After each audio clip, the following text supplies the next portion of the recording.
Hey everyone, it's Alexis. I hope you are all doing well. I get to share with you today the newest member to our Big Shot family of machines. Every year we or it seems like every year, we come out with a limited edition color. Sometimes it's the Big Shot that gets the makeover, sometimes it's the Big Shot Plus. This year it is the Big Shot. And it is getting a little bit of a glam makeover, if you will. I'm gonna show you real quick what the new machine kind of looks like. So the Big Shot is coming in a rose gold edition. You get a lovely rose gold handle, some rose gold flecks. I am going to be using this machine in my make today, so you will get to see it up close and in person. It is as a starter kit, so it does come with a variety of products. There's some 6x6 opulent cardstock in the ivory and rose gold. There's 2 different thinlet sets that it comes with, and I believe there is also a stamp set in there. So I'm going to go through a make today. I was very inspired by the rose gold, so I'm going to actually be using some of our effects range in a make with the items that come in the starter kit. I'm going to flip to an overhead camera so you can see everything, including the machine. And if you'll just give me a second, I will get right into the make. Okay, apologies. This is such a small kind of little window for me to work within. I will do my best to show you the different facets of the machine. The first thing I wanted to highlight is the rose gold handle that comes with the machine, and then all the lovely rose gold flecks. The machine itself is kind of like a really light gray with a white, cream off-white platform area right here. The starter kit does come with a platform, so you get your standard kind of platform with it, and then you also get the thin die adapter, and you get 2 clear cutting pads. So basically right out the box you can essentially start cutting, because also what comes with it are 2 different thinlets die sets. So you get this really pretty floral lattice die set. This one is a really nice layering die. It's very intricate, so you get a lot of detail. And then there is a script sentiment, and then you also, let me just grab it real quick, you're gonna get a stamp set. And this stamp set's really great because it has a lot of different sentiments for throughout the year, throughout your day, for any kind of thing. So you've got have a marvelous day, birthday wishes, good vibes only, wishing you sunshine and happiness. It's a really positive kind of phrase set. So there's lots of different ways you can use the script sentiments with the stamp sentiments with the floral lattice, but also you can just use the machine as you normally would with all of the other craft supplies that you have in your stash. In addition to the machine, the stamps, and the thinlets, you're also going to get a variety of cardstock. Now these are our opulent cardstocks, so you're going to get 3 different ivories and 3 different rose gold. So for the rose gold, you're going to get the mirror, the matte, and the glitter, and in a pack. And in that same pack, you're also going to get a variety of ivory in the pearl, the mirror, or the glitter. So I'm going to be using these in the video today, but I wanted to show you what the 6 different textures look like that come with the pack. Now, one thing I like to do when I'm using a Big Shot machine is show the different ways that you can use your thinlets dies aside from just traditional cutting. So we do have a couple of accessory items that can take your dies and turn them into something really fun.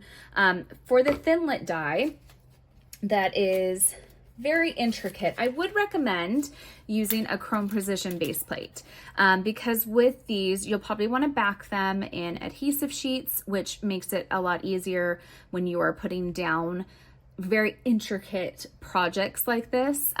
Gluing them down with liquid adhesive, you can do that, but it's a lot easier to do it with adhesive sheets, which I'm going to be using in the project make today. So if you're just cutting these by themselves, I would recommend the chrome precision base plate. It's not necessary, but with the Big Shot, it has a little bit less pressure than the fold away. So sometimes you just need that extra support for behind intricate dies.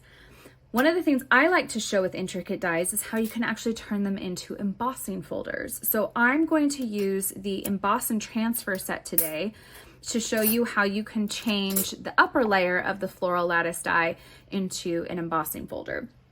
And you're gonna need a few supplies for that. So the Emboss and Transfer set is available on our website, and it comes with, sorry, I've got some gold flecks on here and you'll see why in just a minute.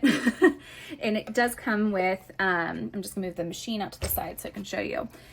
The impressions pad right here, which this replaces your top cutting pad in your sandwich, and it comes with the silicone rubber. Now the rubber is here so that you can actually impress or emboss, we will say, into your paper rather than this is what prevents it from cutting all the way through. It's easier just to show you how it's done than try to explain it, so that's what I'm going to do. I'm going to get my sandwich ready on my machine, and basically there is instructions on here for if you want to do embossing with a thinlet. So you're gonna follow the instructions right here. This one shows you for embossing with thinlets or and what sandwich you need. So essentially you're going to just be working on the standard platform. You're gonna put down one cutting pad. Then you're gonna take your die and place your die with the blades facing up. Now, because I'm going to be embossing into paper, I want to wet my cardstock as much as I can. So I have got a mister here, and I'm going to mist both sides of my cardstock so that they're nice. It's nice and wet.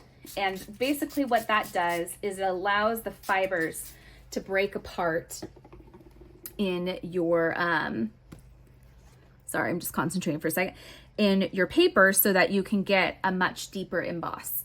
So then once you've got that on there, you're gonna put your silicone rubber on top of that, and then you're gonna take your top and put the impressions pad. And then you're just gonna run it through the machine. I like to run it through at least twice. And because there's rubber in there, sometimes you have to give your machine just a little extra oomph to get it through. But you don't want to hear, like normally when you're cutting, you'll hear a cracking effect. When you're doing this technique, you really don't want to hear the cracking effect because that means that it's cutting instead of doing what it's supposed to do, which is embossing. Hopefully you can see that. So obviously it's not going to emboss like a traditional 3D embossing folder would do. You're gonna get just an impression like this. So I'm gonna set this off to the side just to let it dry, and I'm gonna die cut the top piece that I'm gonna use. But what is nice about this is that you can take that same die, because you've just used it and it has an outline. When you cut this out, it creates like a whole front piece. So now I can cut this front piece and lay it in on the outline shape, and now I've got this embossed portion that's going to come through, and I can lay in a really beautiful intricate piece on top.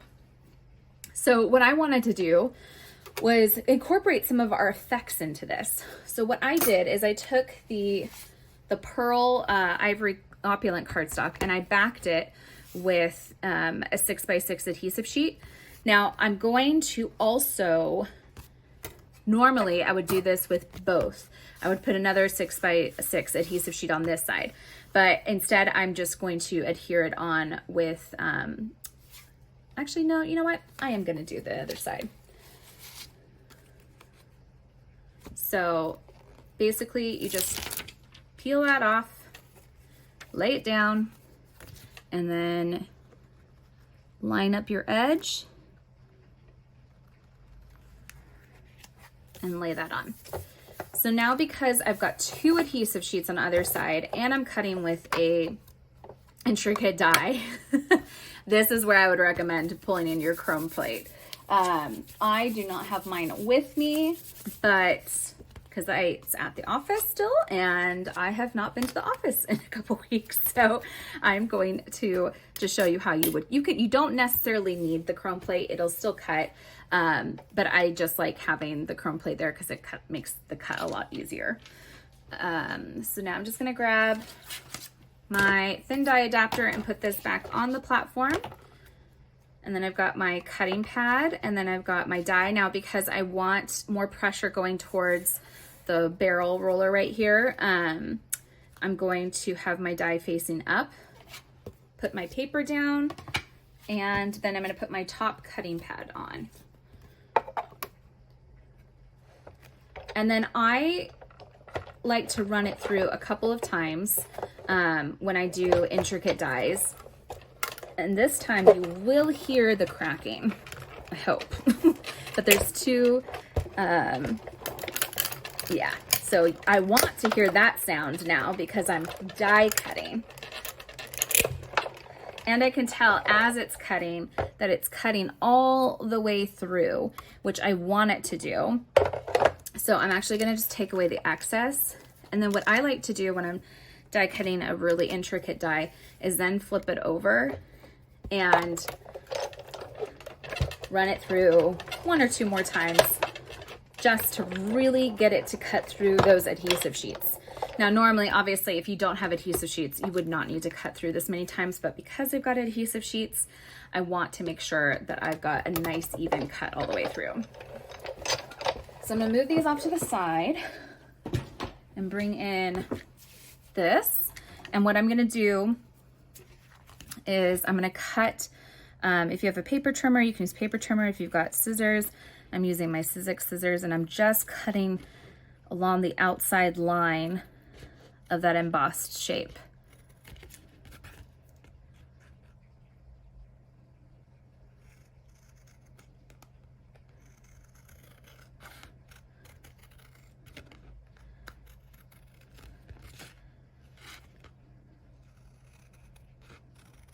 The reason I'm using scissors is because this is still a little wet, so I don't want it to snag on my paper trimmer, which I feel like it would if I tried to pull it through the paper right now, whereas scissors, especially our scissors, because they're so nice and they cut so clean, I want to let that still dry a little bit off to the side.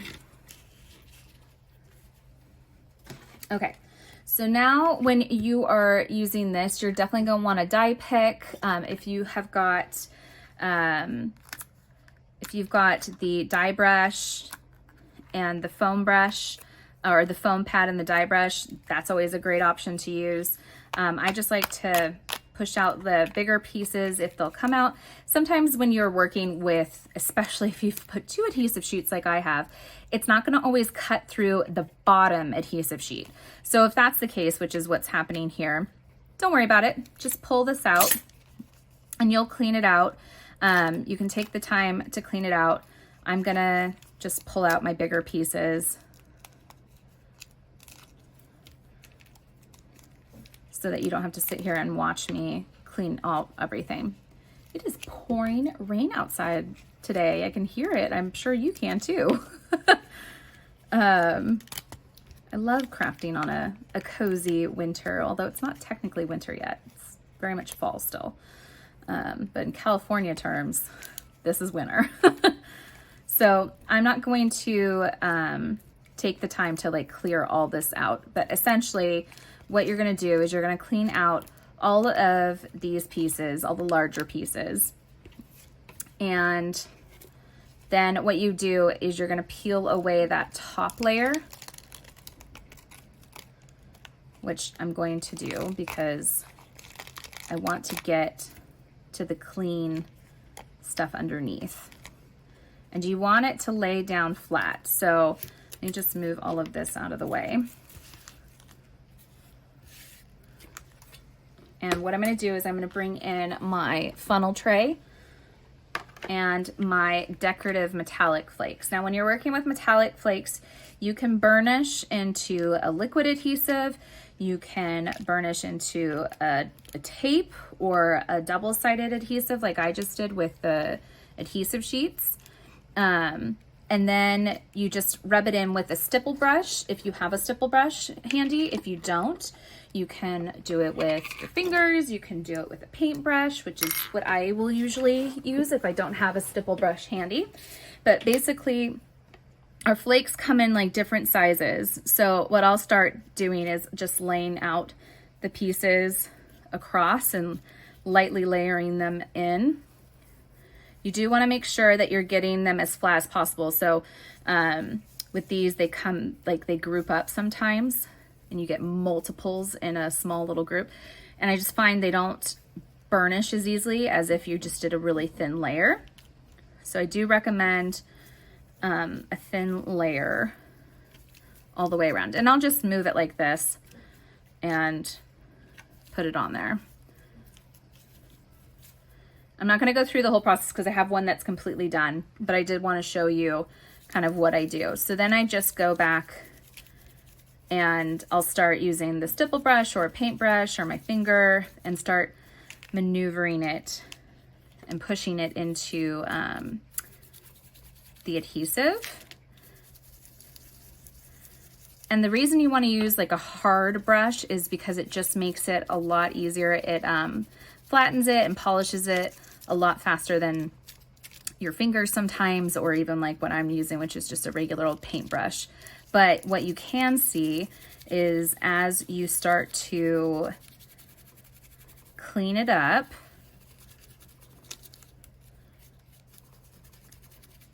it will only hold on to, and you can, like I said, you can use your finger and you can go in and burnish it in that way, but it's only sticking to the areas where I had pulled away that adhesive sheet. I know right now it looks really messy. This normally takes a good few minutes to apply and then to get it all cleaned up and then dump the excess back into your little pot or whatever you prefer.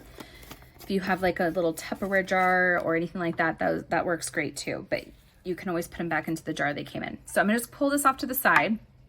I do use the funnel tray just because it contains all the mess, which I love.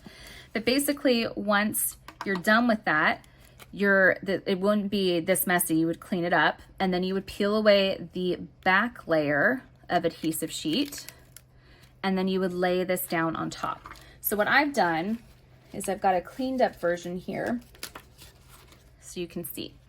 So I took this black piece of embossed cardstock and I laid my rose gold effect, my rose gold and metallic flake, we'll say, of the top portion of this, and I laid that in and down on top of the outside borders. So then I got a nice kind of full effect because this piece was embossed. It fit perfectly into the lattice portion, which sits on top as a border or a stencil effect. And instead of it being kind of a two-tone layer, it actually feels just like one really cool layer. And then the last thing I wanted to do is add an embossed sentiment on there. So I'm going to take one of, I think I'm going to use Be Happy. I'm gonna take one of these and I'm gonna actually do some embossing on here. So I'm gonna get out my acrylic block and my clear embossing ink.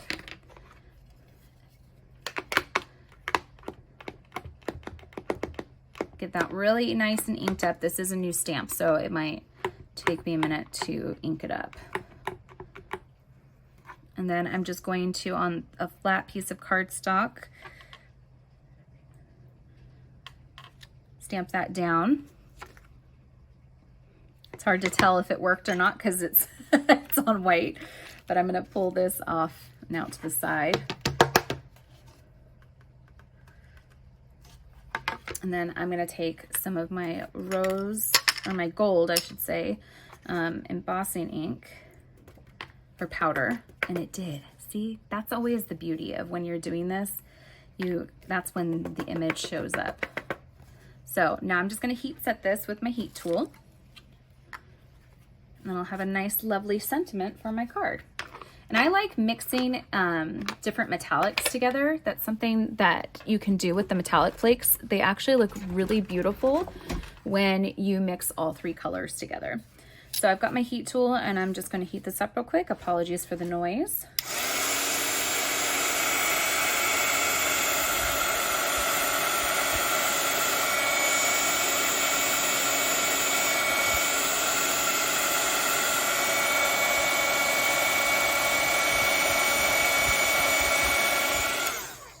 And what I love about that gold is that it immediately, you can see when it activates.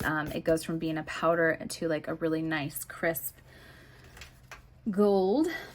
And I've actually got another card here that I wanted to show you real quick, the base of it. What I did is I took that back layer and I did the same trick with the embossing into the back layer so that you would get the kind of the detail effects that go with the roses on here and the leaves. And then I did the rose gold glitter paper. I cut that out of the top layer and then I laid that on top. And you could go back in and you could color this. You could go in and add some different types of effects with paint, or if you wanted to have more of a pearl effect, you can go in and add all the detailed shading if you wanted to.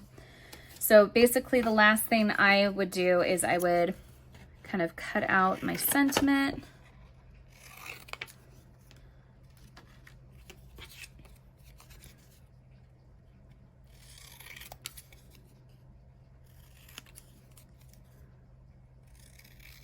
I like freehand cutting my sentiments. And then I'm just going to, I might add like a little shading on here with some ink and take some of my foam tape. Add a little piece of foam tape to the back so I get a little bit of dimension, which I did do with this piece. I put some foam tape behind so that I could have it pop off the background just a bit. And then just add your little sentiment on. And you've got a nice, lovely card made easy with all of the pieces that come in your starter kit.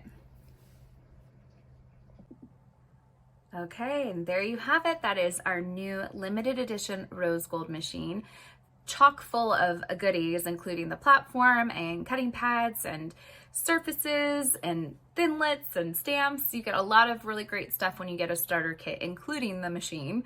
But I think that this machine actually would make a great gift for any starter out there, or even as a gift to yourself, because why not? You've earned it. But be sure to check out the machine and our effects range. You can find all of them on our website. And if you have any questions about any of the products I showed today or about the machine itself, please drop us a comment in the comment section and we'll get back to you as soon as we possibly can. I hope you have a fantastic day and that you are getting to make some wonderful crafts, especially going into the holiday season. I can't believe we're already there, but I hope you have a wonderful day and I will talk to you again soon.